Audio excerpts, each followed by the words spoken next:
Board university మంచి భవిష్యత్తు కోసం తెలుగు విద్యార్థులు ఇష్టపడే యూనివర్సిటీ. ఈవెంట్స్ చేస్తూ ఉంటారు నార్మల్.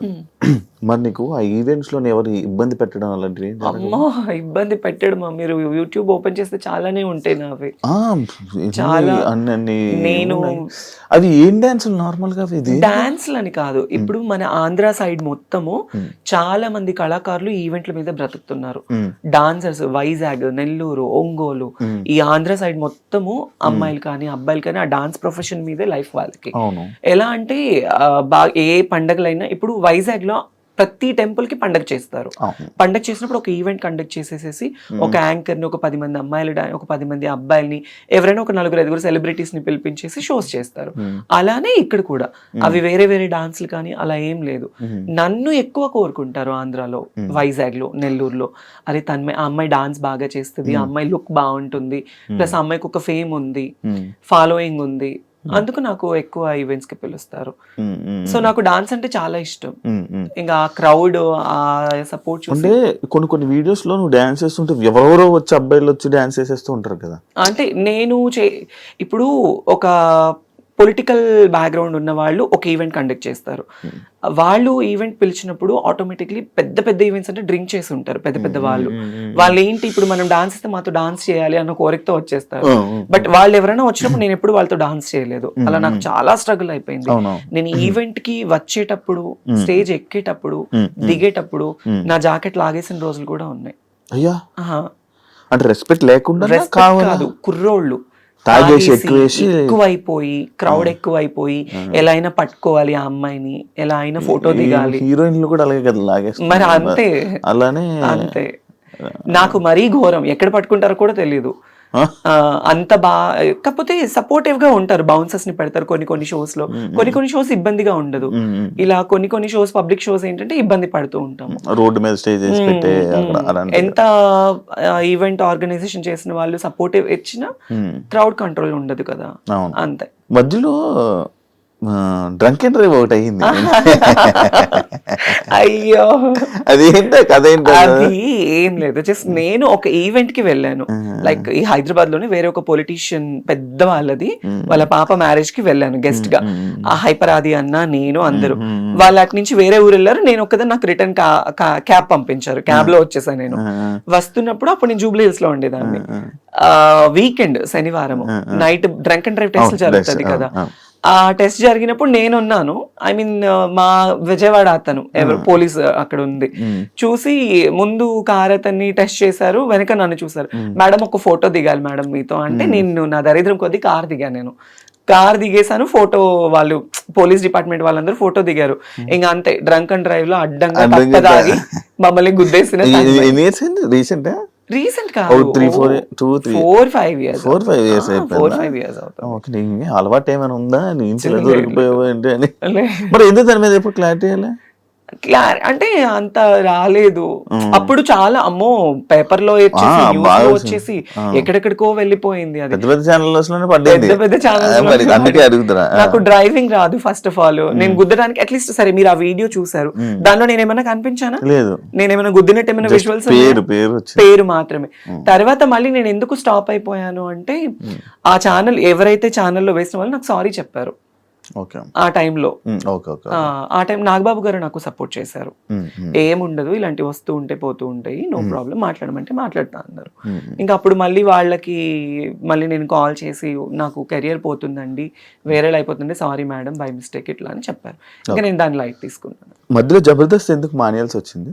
బేసిక్లీ జబర్దస్త్ ఎందుకు మానేశాను అంటే, నేను జబర్దస్త్ లోనే ఈరోజు తన్మయ్ అంటే నాకు జబర్దస్త్ వల్లే లైఫ్ వచ్చింది. అప్పుడు ఆ టైంలో నాగబాబు గారు, రోజా మ్యామ్ ఇద్దరు సపోర్టివ్ గా ఉండేవాళ్ళు.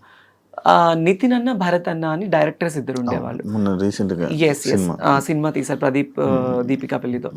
వాళ్ళిద్దరూ అనేది లేకపోతే తన్మయ్ అనే పర్సనే లేదు. వై? బికాస్ ఎంత టీమ్ లీడర్స్ మనకి లైఫ్ ఇచ్చి మనల్ని తీసుకెళ్ళినా డైరెక్టర్స్ యాక్సెప్టెన్స్ అనేది లేకపోతే మనల్ని అడుగు కూడా పెట్టనివ్వరు. సో వాళ్ళు నా లుకింగ్ చూసి నన్ను చూసి నన్ను యాక్సెప్ట్ చేసి నాకు చాలా సపోర్టివ్ ఇచ్చేవాళ్ళు. షూట్స్లో కానీ స్టార్టింగ్లో ఏమీ తెలియని ముద్దులా ఉండేదాన్ని. నాకు ఫుడ్ పెట్టేవాళ్ళు ఆ టైంలో. చాలా లోయెస్ట్ పొజిషన్లో ఉన్నదాన్ని నేను. నితిన్ భరత్ అన్న వాళ్ళకి సంథింగ్ మల్లెమాలకి వాళ్ళకి ఏ ఇబ్బందులు ఉన్నాయి, ఏ ఇష్యూస్ వచ్చాయి నాకైతే తెలీదు. ఆ టైంలో ఇలా జీ తెలుగులో అదిరింది అనే షో ఒకటి కొత్తది స్టార్ట్ చేశారు. నాకు తెలీదు ఛానల్స్ మధ్య ఇంత డిఫరెన్స్ ఉంటుందని నాకు తెలీదు. నాగబాబు గారు, చమ్మక్ చంద్ర, ఆర్పి, నేను, నితిన్ భరత్ అన్న ఈ అందరూ ఒక మీటింగ్ లో తన్మయ్ నువ్వు మంచి పొజిషన్ లో ఉన్నావు, నీకు ఇంకా మంచి లైఫ్ వస్తుంది అని నాగబాబు గారు నాకు సపోర్ట్ ఆ టైంలో నేనున్నాను అనడం వల్ల నేను ఇక్కడి నుంచి అక్కడికి వెళ్ళడం జరిగింది. ఈటీవీ నుంచి ఈటీవీ నుంచి జీ తెలుగు వెళ్తే ప్రాబ్లమ్స్ అవుతాయని నాకైతే తెలీదు. సో దానివల్ల నేను చాలా నష్టపోయాను కూడా. మళ్ళీ జబర్దస్త్కి రాలేక మళ్ళీ నాకు ఆ షోస్ కూడా కంటిన్యూ అవ్వలేదు. ఒక 1 year ఏదో కంటిన్యూ అయింది. తర్వాత మళ్ళీ బాబు గారు పొలిటికల్ లైఫ్ లో ఆయన బిజీ ఉన్నారు. నాకు ఎవరైతే మాట ఇచ్చారో వాళ్ళందరూ వాళ్ళ లైఫ్ లో వాళ్ళు బిజీ ఉన్నారు. నేను ఒక్కదాన్ని అయిపోయాను. మళ్ళీ తర్వాత నేను జబర్దస్త్ వాళ్ళతో మల్లెమాల టీంతో రిక్వెస్ట్ చేసుకొని మళ్ళీ నేను బ్యాక్ ఎంట్రీ ఇచ్చాను. మిగతా వాళ్ళందరూ మానేశారు, మళ్ళీ చేయడం మానేశారు అంటే ఇంకా ఇష్యూస్ వాళ్ళకి మల్లెమాలకి వాళ్ళకి ఉన్న ఇష్యూస్. మరి అంటే ఎంటర్టైన్మెంట్ అని చెప్పి మనం అనుకున్నాం కదా, లైక్ ఫస్ట్ ఎంటర్టైన్మెంట్ వస్తుంది కదా అని చెప్పి రాను, వాళ్ళు సడన్ గా మొత్తం అంతా మాయమైపోయి ఎటు వాళ్ళు అటు వెళ్ళిపోయారు కదా. మేబీ నేను అంటే వాట్ అనేది ఇప్పుడు ఎవరు శాంతి, నువ్వు, ఇప్పుడు శాంతి స్వరూప్, నేనే. పాత వాళ్ళు మేమిద్దరమే. ఇద్దరు ఉన్నారు జబర్దస్త్, ఇద్దరు. కొత్తలో ఎవరు లేరు. ఇంకా వాళ్ళేంది ఇప్పుడు అమ్మాయిలు వచ్చేస్తున్నారు. అమ్మాయిలు ఎక్కువ వచ్చేస్తున్నారు. అమ్మాయిలు రావడం వల్లే లేడీ గెటప్స్ అందరికి చాలా తగ్గిపోయింది. కానీ ఎవరి కామెడీ వాళ్ళదే కదా. అంతే. మీ చేసే కామెడీ మీది. కానీ ఒకప్పుడు జబర్దస్త్ అంటే ఎక్కడెక్కడ అది జబర్దస్త్ అనేది ఏంటంటే చిన్న షో కాదు. దానివల్ల చాలా మందికి హెల్త్ పరంగా కావచ్చు, ఎంటర్టైన్మెంట్ పరంగా కావచ్చు, ఎన్ని ప్రాబ్లమ్స్ ఉన్నా కూడా టీవీ ముందు అది చూస్తే చాలా హ్యాపీ. నేను బయటకు వెళ్తూ ఉంటాను, చాలా మంది చెప్తూ ఉంటారు అసలు మిమ్మల్ని చూస్తే కడుపు నిండిపోతుంది మాకు, మీ కామెడీ చూస్తే మాకు చాలా హ్యాపీ అయిపోతుంది అనేవాళ్ళు. సో ఇప్పుడు ఏంటంటే అన్ని మారిపోయాయి బాగా. మరి అంటే అందరికీ చూడంగానే కడుపు నిండిపోద్ది, అంతా హ్యాపీ, మొత్తం ఫన్ అంతా బాగుంది. ఎవరికైనా కష్టం వస్తే మరి నిలబడతారు కదా జబర్దస్త్. కొన్నిసార్లు కొంతమందికి నిలబడరు.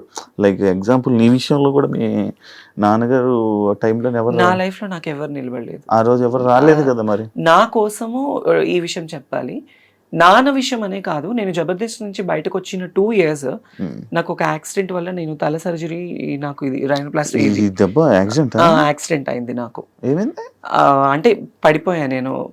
కార్లో వస్తుంటే ఎయిర్పోర్ట్ కి వెళ్ళే దారిలో బర్రెని గుద్దేసేసి పడిపోయాను అనమాట.